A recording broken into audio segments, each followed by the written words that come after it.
Now, you saw me refer to this earlier during the spot dodge and the roll section, but every character has a mechanic known as throwing. If you hit the L button and the unique button at the exact same time, you'll notice your character does a throw animation. You can also do this by hitting light attack and medium attack at the same time as well. Also throw. No difference between these two. It's just there to help it in case, however you place your thumb or your fingers on the pad. If you have thumbs, it's easier to hit these two buttons for the throw. Maybe if you play claw style, it's easier for you to hit the other two buttons. Having the two different ways to perform the throw is just a convenience, so you have multiple options on how to perform the throw. Again, it's either light and unique or light and medium. If you hit all three of them, he also throws at the same time as he also throws as well. But you don't need to hit all three, just any of those two buttons. You cannot hit medium and unique, however. That does not work.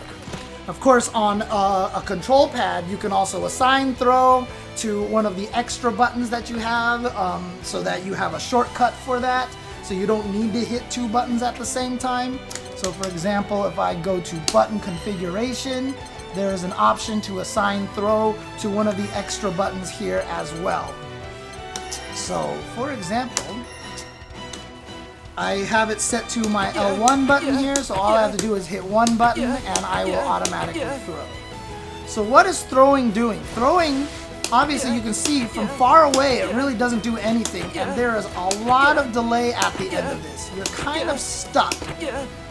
However, when you're up close against the opponent, whether they are holding the guard button, whether they are trying to spot dodge, whether they are just crouching there, you can throw the opponent. So if I set the opponent to always be blocking, like so, blocking all of my attacks, it doesn't matter if she's defending all the attacks, the throw will defeat this. So one of the things that you have to understand about throws is this is the counter to defense. Throws are designed to break someone from defending too much. So if your opponent just blocks in the corner all day and you want to punish them for it, that is what the throw is for. So if you get close enough, you can throw the opponent and they cannot defend against it. However, the big thing about throws is you cannot throw airborne opponents from the ground. So in other words, if I have the opponent jumping, I can grab them right when they land on the ground. However, if they're just in the air, I'm gonna miss, no matter how low they are to the ground. So keep that in mind. However, every character also has air throws. So if I jump in the air and hit the same two button combination, I go for an air throw. And then I can throw somebody out of the air that way. However, again, probably have gleaned this yourself, but air throws cannot grow grounded characters. So a ground throw has to throw grounded characters, and an air throw has to throw air characters. One thing that I should also mention is that you can have the controller in pretty much any direction and throw. So I can have it at neutral here in the 5 position for numpad notation, or just not holding it and I'll throw. I can hold forward and throw, I can hold back and throw, down and throw, I can hold down forward or down back and throw. However, the main thing is if I'm holding back or down back and I perform a throw, you will automatically perform a different throw that will always side switch you with the opponent. So you can see the back throw, as it's known from Gran, he stomps on you and jumps to the other side. However, if you hold forward on the controller and perform a throw, he will perform a different throw and knock the opponent forward.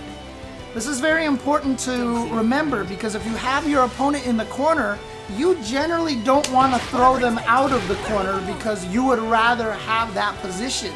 So you want to throw them forward back into the corner. Conversely, if I'm in the corner, what I'd want to do is actually back throw the opponent so that I can switch sides, get out of the corner myself, and now be in a position where I have my opponent trapped in the corner. So keep in mind that on throws, you have 2 directional throws, forward throws and back throws. If you're at neutral, or if you're holding straight down, it will always default to the forward throw. This is all the same thing with jumping as well. I can hold any direction. In fact, on this one, I can hold even any of the up directions, but only up back, only back, and only down back will switch the sides. Everything else defaults to the forward throw.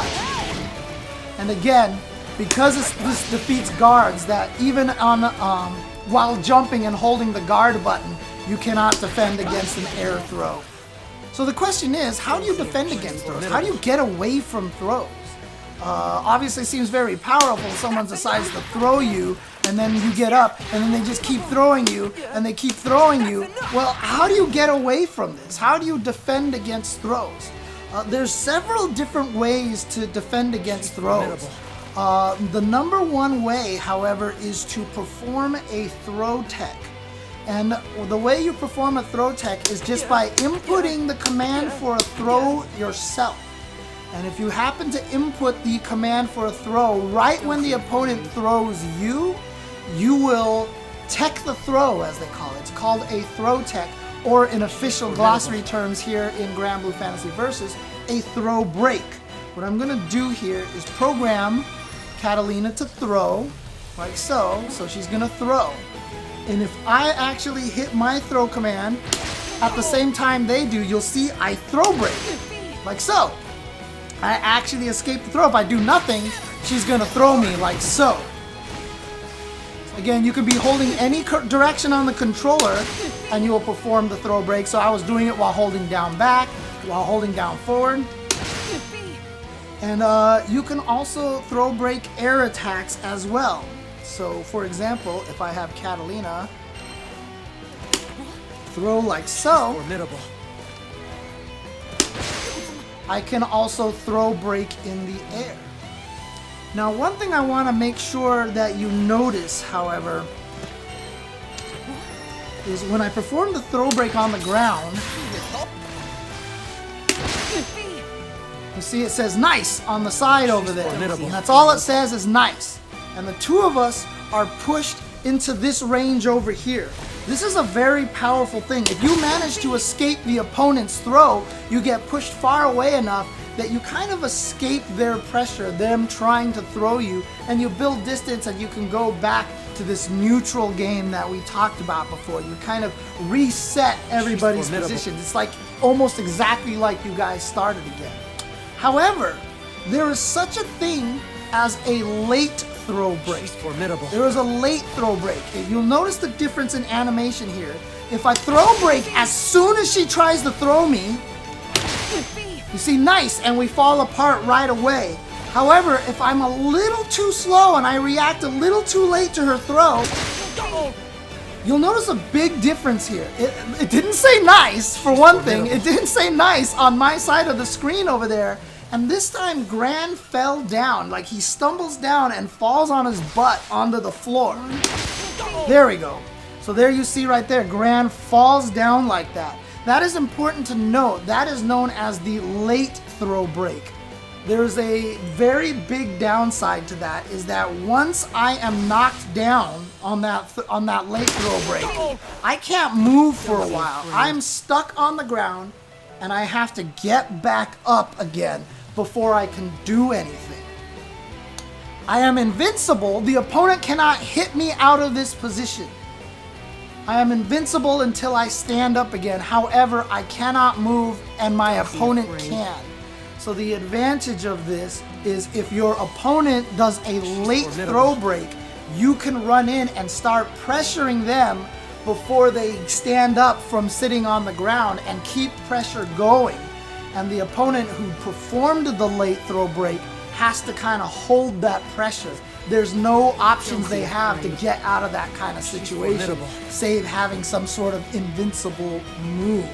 But that's why you want to be able to react faster, because when you react faster like that, you are both in a situation where you are equal and you can attack each other at the same time. However, if I do a late break, you can see Catalina's been standing there for quite some time while Gran is stumbling and trying to stand up. That is not a good situation. However, you did save yourself from getting knocked down by the throw. But another thing I want you to notice as well, if she throws me, about 1500 damage is generally what a throw does in this game.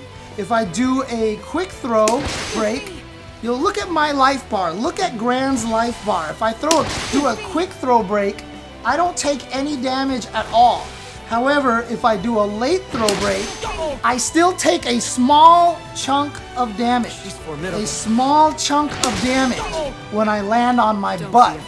So you see a tiny bit of damage. It's about 500 damage according to Ernir in the chat. You take a small amount of damage. So although you save yourself from about 2/3 of that damage, and you save yourself from getting knocked down onto the ground, you still suffer a little bit of damage and you're at a disadvantaged position. So if you can, try to tech as early as possible. However, there is one big weakness to throw teching a little bit too feverishly, is that if you try to throw tech, look how much delay there is. If I try to throw tech, it takes me forever before I can jump.